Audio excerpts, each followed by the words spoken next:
Iran president Ibrahim റൈസിയും വിദേശകാര്യമന്ത്രി ഹുസൈൻ അമീർ അബ്ദുള്ളാഹിയാനും സഞ്ചരിച്ച helicopter അപകടത്തിൽപ്പെട്ട സ്ഥലം കണ്ടെത്തി. ഹെലികോപ്റ്റർ തകർന്നു വീണ സ്ഥലത്തു നിന്ന് ആരെയും ജീവനോടെ കണ്ടെത്താനായില്ല എന്ന സൂചനകളാണ് അന്താരാഷ്ട്ര മാധ്യമങ്ങൾ പുറത്തുവിടുന്നത്. അതേസമയം തന്നെ ഇറാനോ അമേരിക്കയോ പ്രസിഡന്റും വിദേശകാര്യമന്ത്രിയും കൊല്ലപ്പെട്ടതായുള്ള വിവരം ഔദ്യോഗികമായി സ്ഥിരീകരിച്ചിട്ടില്ല. അതേസമയം തന്നെ ഇരുവരും മരിച്ചിരിക്കാനുള്ള സാധ്യതകളാണ് അന്താരാഷ്ട്ര മാധ്യമങ്ങൾ പുറത്തുവിടുന്ന വാർത്തകളിലുള്ളത്.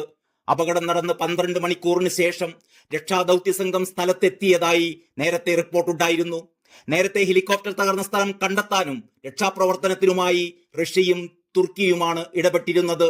തുർക്കി അയച്ച കനത്ത മഞ്ഞിലും ദൃശ്യങ്ങൾ പകർത്താൻ ശേഷിയുള്ള ഡ്രോണുകളാണ് അപകടസ്ഥലം കണ്ടെത്തിയത്.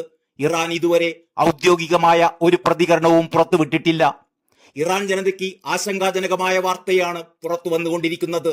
ഇറാന്റെയും അസർബൈജാന്റെയും അതിർത്തിയിൽ ഒരു അണക്കെട്ട് ഉദ്ഘാടനം ചെയ്ത് മടങ്ങുമ്പോഴായിരുന്നു ഇബ്രാഹിം റൈസിയും ഹുസൈൻ അമീർ അബ്ദുള്ളാഹിയാനും സഞ്ചരിച്ച ഹെലികോപ്റ്റർ അപകടത്തിൽപ്പെട്ടത്. 3 ഹെലികോപ്റ്ററിൽ ഒരെണ്ണത്തിൽ ഇബ്രാഹിം റൈസിയും ഹുസൈൻ അമീർ അബ്ദുള്ളാഹിയാനും മറ്റ് 2 ഹെലികോപ്റ്ററുകളിൽ ഉന്നത ഉദ്യോഗസ്ഥരുമായിരുന്നു ഉണ്ടായിരുന്നത്. എന്നാൽ 2 ഹെലികോപ്റ്ററുകൾ മാത്രമായിരുന്നു മടങ്ങി വന്നത്. ഹെലികോപ്റ്റർ കണ്ടെത്തിയെന്നും ഇപ്പോൾ ഞങ്ങൾ ഹെലികോപ്റ്ററിലേക്ക് നീങ്ങുകയാണെന്നും സാഹചര്യം അത്ര നല്ലതല്ലെന്നും റെഡ് ക്രസന്റ് മേധാവി പീർ ഹോസിൻ കുലീവാന്ത അറിയിച്ചതായി അന്താരാഷ്ട്ര വാർത്താ ഏജൻസിയായ AFP കുറച്ചു മുമ്പ് റിപ്പോർട്ട് ചെയ്യുന്നു.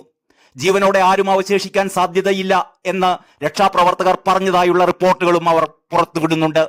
പ്രസിഡന്റിന്റെ കാര്യത്തിൽ അദ്ദേഹത്തെ കണ്ടെത്താനായില്ല എന്ന റിപ്പോർട്ട് മാത്രമാണ് ഇപ്പോൾ ഔദ്യോഗികമായി നിലവിലുള്ളത്. മോശം കാലാവസ്ഥയാണ് ഹെലികോപ്റ്റർ അപകടത്തിൽപ്പെടാനുള്ള കാരണമായി വിലയിരുത്തുന്നത്. ദുർഘടമായ മലമ്പ്രദേശവും മേഖലയിലെ കനത്ത മൂടൽമഞ്ഞും മഴയുള്ള കാലാവസ്ഥയും രക്ഷാപ്രവർത്തനത്തിന് തടസ്സം സൃഷ്ടിക്കുന്നുണ്ട്. ഇതിനിടെ ഇറാന്റെ പരമോന്നത നേതാവ് ആയത്തുള്ള അലി ഖമീനി ദേശീയ സുരക്ഷാ കൗൺസിലിന്റെ അടിയന്തര യോഗം വിളിച്ചിരിക്കുകയാണ്. രക്ഷാദൌത്യത്തിന് ഇറാന് സഹായവുമായി റഷ്യയും തുർക്കിയും നേരത്തെ തന്നെ രംഗത്തെത്തിയിരുന്നു. രക്ഷാപ്രവർത്തനത്തിനായി ഇരു രാജ്യങ്ങളും പ്രത്യേക സംഘത്തെ മേഖലയിലേക്ക് അയച്ചിട്ടുണ്ട്. പ്രത്യേക പരിശീലനം ലഭിച്ച 47 പേരടങ്ങുന്ന സംഘത്തെയും ഒരു ഹെലികോപ്റ്ററുമാണ് റഷ്യ അയച്ചത് എന്നാണ് വിവരം. തുർക്കി അയച്ച നിരീക്ഷണ ഡ്രോൺ മേഖലയിൽ ചൂടുകൂടിയ ഒരു സ്ഥലം കണ്ടെത്തിയതായി നേരത്തെ റിപ്പോർട്ട് ചെയ്തിരുന്നു. ഹെലികോപ്റ്റർ അപകടത്തെ തുടർന്നുള്ള ചൂടാണ് ഇതെന്നാണ് കരുതുന്നത്. അങ്ങനെയാണ് ആ നിരീക്ഷണം തുടർന്നതും ഹെലികോപ്റ്റർ കണ്ടെത്തിയതും. ആയത്തുള്ള അലി ഖമീനിയുടെ മാനസപുത്രൻ എന്നറിയപ്പെടുന്ന റൈസി 2021 ഇറാന്റെ പ്രസിഡന്റ് പദവിയിലെത്തുന്നത്. ടെഹ്റാനിലെ പ്രോസിക്യൂട്ടർ ജനറലും നിയമകാര്യ വിഭാഗത്തിന്റെ ഉപമേധാവിയും രാജ്യത്തിന്റെ പ്രോസിക്യൂട്ടർ ജനറലുമായും അദ്ദേഹം പ്രവർത്തിച്ചിരുന്നു. റഷ്യ ഉക്രൈൻ യുദ്ധസമയത്ത് റഷ്യക്ക് വൻതോതിൽ ആയുധങ്ങൾ നൽകിയതിലൂടെ യൂറോപ്പിനെ അദ്ദേഹം കൂടുതൽ പ്രകോപിപ്പിക്കുകയും ചെയ്തിരുന്നു.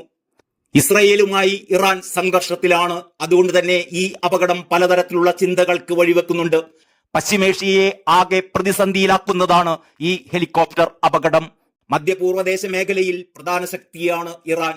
ഇസ്രായേലിനെതിരെ പോരാടുന്ന ഗസയിലെ ഹമാസിനും ലെബനിലെ ഹിസ്ബുല്ലയ്ക്കും ഇറാൻ ശക്തമായ പിന്തുണയാണ് നൽകിയിരുന്നത്. ഇതെല്ലാം ഈ ഹെലികോപ്റ്റർ അപകടത്തിന് പല തലത്തിലുള്ള മാനങ്ങൾ നൽകുകയാണ്. News desk Kalakaumudi.